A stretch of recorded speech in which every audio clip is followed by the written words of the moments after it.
रामचरितमानस में 14 प्रकार के व्यक्तियों को मरा हुआ माना है। कौन से हैं वो 14 प्रकार के व्यक्ति जो जीवित होते हुए भी मरे हुए हैं? राम रावण युद्ध चल रहा था, तब अंगद ने रावण से कहा, हे रावण, तू तो मरा हुआ है, मरे हुए को मारने से क्या फायदा? रावण बोला, मैं जीवित हूँ, मरा हुआ कैसे? अंगद बोले, सिर्फ सांस लेने वालों को जीवित नहीं कहते, सांस तो लोहार की धोंकनी भी लेती है। कौल काम बस कृपन विमूढ़ा, अति दरिद्र अजसी अति बूढ़ा, सदा रोग बस संतत क्रोधी, विष्णु विमुख श्रुत संतन विरोधी, तनु पोषक निंदक अग खानी, जीवित शब सम 14 प्राणी। नंबर 1, कामवश, जो व्यक्ति अत्यंत भोगी हो, काम वासना में लिप्त रहता हो, जो संसार के भोगों में उलझा हुआ हो, वह मृत समान है, जिनके मन की इच्छाएं कभी खत्म नहीं होती, और जो प्राणी सिर्फ अपनी इच्छाओं के अधीन होकर ही जीता है, वह मृत समान है। वह अध्यात्म का सेवन नहीं करता है, सदैव वासना में लीन रहता है। नंबर 2, वाम मार्गी, जो व्यक्ति पूरी दुनिया से उल्टा चले, जो संसार की हर बात के पीछे नकारात्मकता खोजता हो, नियमों, परंपराओं और लोक व्यवहार के खिलाफ चलता हो, वह वाम मार्गी कहलाता है। ऐसे काम करने वाले लोग मृत समान माने गए हैं। नंबर 3, कंजूस, अति कंजूस व्यक्ति भी मरा हुआ होता है। जो व्यक्ति कर्म धर्म कार्य में आर्थिक रूप से किसी कल्याणकारी कार्य में हिस्सा लेने से हिचकता हो, दान करने से बचता हो, ऐसा आदमी भी मृतक समान ही है।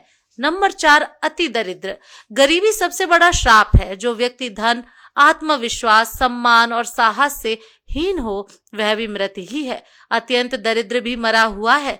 गरीब आदमी को दुत्कारना नहीं चाहिए, क्योंकि वह पहले ही मरा हुआ होता है। दरिद्र नारायण मानकर उनकी मदद करनी चाहिए।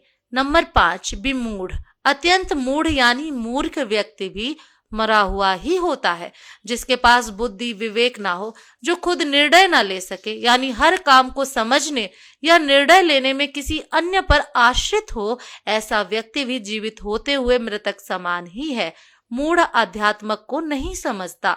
नंबर 6, अजसी, जिस व्यक्ति को संसार में बदनामी मिली हुई हो, वह भी मरा हुआ है। जो घर परिवार, कुटुंब, समाज, नगर, राष्ट्र, किसी भी इकाई में सम्मान नहीं पाता, वह व्यक्ति भी मृत समान ही होता है।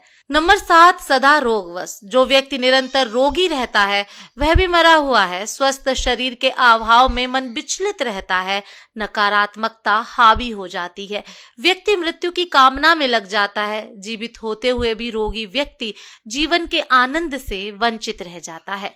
नंबर 8, अति बूढ़ा, अत्यंत वृद्ध व्यक्ति भी मृत समान होता है, क्योंकि वह अन्य लोगों पर आश्रित हो जाता है। शरीर और बुद्धि दोनों असक्षम हो जाते हैं। ऐसे में कई बार वह स्वयं और उसके परिजन ही उसकी मृत्यु की कामना करने लगते हैं, ताकि उसे इन कष्टों से मुक्ति मिल सके। नंबर 9, सततः क्रोधी, 24 घंटे क्रोध में रहने वाला व्यक्ति भी मृतक समान ही है। ऐसा व्यक्ति हर छोटी बड़ी बात पर क्रोध करता है। क्रोध के कारण मन और बुद्धि दोनों ही उसके नियंत्रण से बाहर होते हैं। जिस व्यक्ति का अपने मन और बुद्धि पर नियंत्रण ना हो, वह जीवित होकर भी जीवित नहीं माना जाता। पूर्व जन्म के संस्कार लेकर यह जीव क्रोधी होता है। क्रोधी अनेक जीवों का घात करता है और नरकगामी होता है। नंबर 10, अघ खानी, जो व्यक्ति पाप कर्मों से अर्जित धन से अपना और परिवार का पालन पोषण करता है, वह व्यक्ति भी मृत समान ही है। उसके साथ रहने वाले लोग भी उसी के समान हो जाते हैं। हमेशा मेहनत और ईमानदारी से कमाई करके ही धन प्राप्त करना चाहिए। पाप की कमाई पाप में ही जाती है, और पाप की कमाई से नीच गोत्र निगोद की प्राप्ति होती है। नंबर 11, तनु पोषक, ऐसा व्यक्ति जो पूरी तरह से आत्मसंतुष्टि और खुद के स्वार्थों के लिए ही जीता है, संसार के किसी अन्य प्राणी के लिए उसके मन में कोई संवेदना ना हो, ऐसा व्यक्ति भी मृत समान ही है।